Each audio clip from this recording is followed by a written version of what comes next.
I'm gonna be honest with you.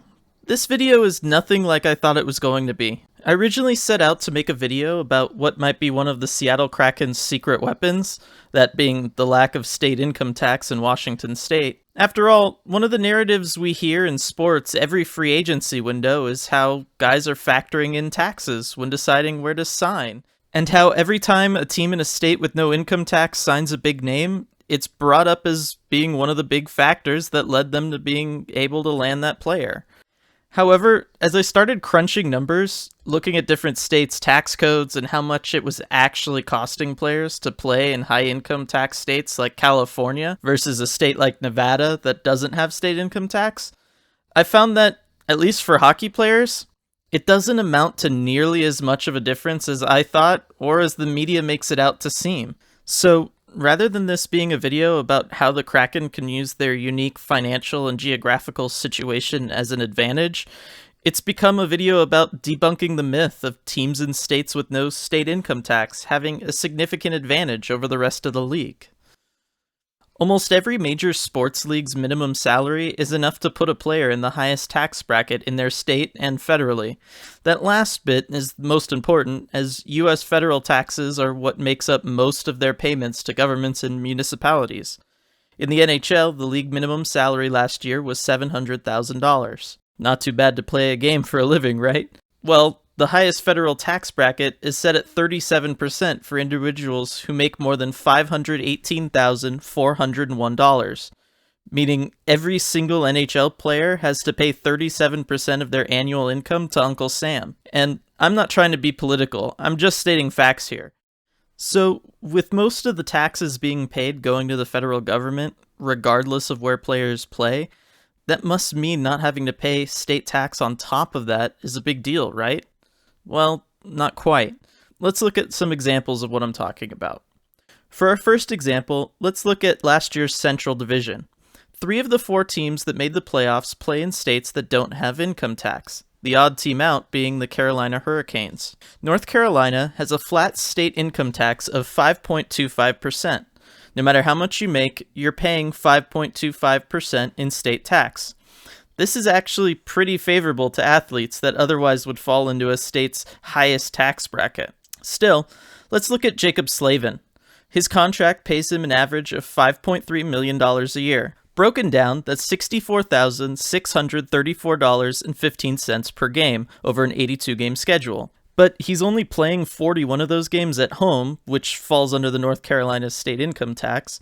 So really, he's making $2.65 million in North Carolina taxable salary. At their tax rate, Slavin is paying $139,125 a year in tax that his contemporaries in Florida and Tennessee get to keep. Over the 7 years of his deal, that's $973,875.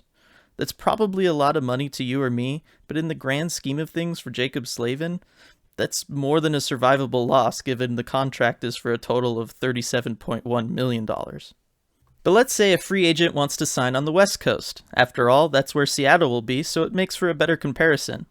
They have a lot of options for teams to join, but the Kraken will join the Golden Knights in having something that, say, the Ducks, Kings, and Sharks can't match: no state income tax. For this example, let's look at a defenseman making similar money to Slavin. How about the always criminally underrated Hampus Lindholm? Lindholm's contract technically just ended, but that actually makes him a better example because he's going to be considering these same factors while looking at his next deal. Under his previous contract, he was making $5,205,556 on average a year. That's $63,482.39 a game. Ignoring the fact that he has to play additional games in California against the other 2 teams there for the ease of the comparison and my math skills, I will only count the $2,602,778 he makes in base home game salary. In California, unmarried people with base incomes, i.e. their salary, over $1 million pay 13.3% of their income in tax. For Hampus Lindholm, that equals $346,169.47 a year. Over a 7-year deal, that would be $2,423,286.32. That's a lot of money that, say, his former teammate Shea Theodore in Vegas gets to hang on to and buy a nice house with. But is it enough to choose against re-signing with the Ducks? I don't know. Is saving $2.5 million over 7 years enough to sway someone not to sign with a team that, say, has a better system for them? Or where they'll get more playing time? Or has a coach or a teammate that they're close with? Or finally, is $346,000 a year enough to avoid signing where you think you can win? Let's look at the reigning back-to-back Stanley Cup champion Tampa Bay Lightning.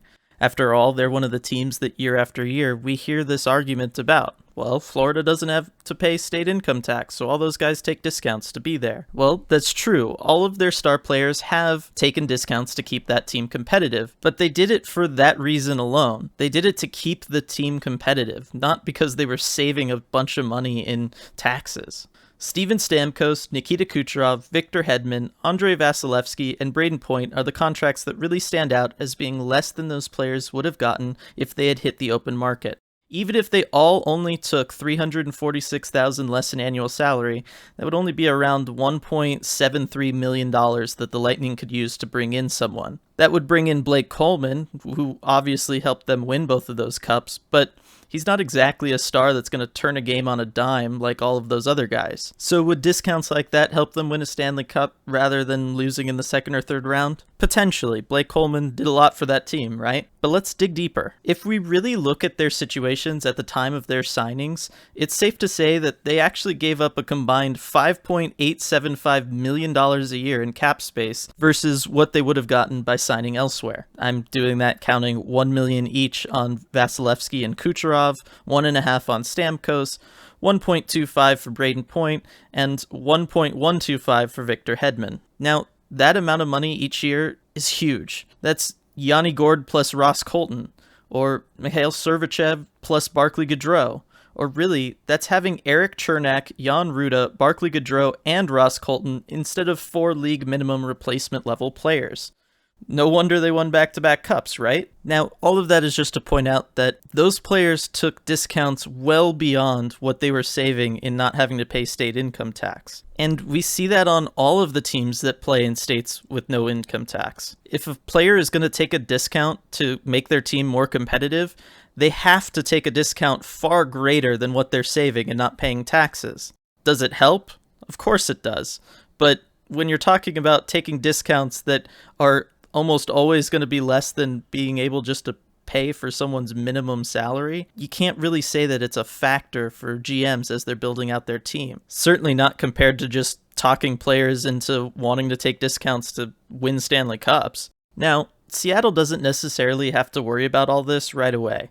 As an expansion team, they're going to have plenty of cap space year one, but that doesn't mean they should ignore it either. After all, it's helped Vegas spend the cap and stay ultra competitive, right? It's just that Ron Francis is going to have to follow the examples of his counterparts in Tampa Bay and Las Vegas. Use the lack of state income tax as a part, no matter how big or small, of the reason why a player should take less and keep the team competitive. You just have to treat it as a jumping off point to a larger discount, not the discount itself, when negotiating with the player. Not to mention, we haven't even gotten into housing costs.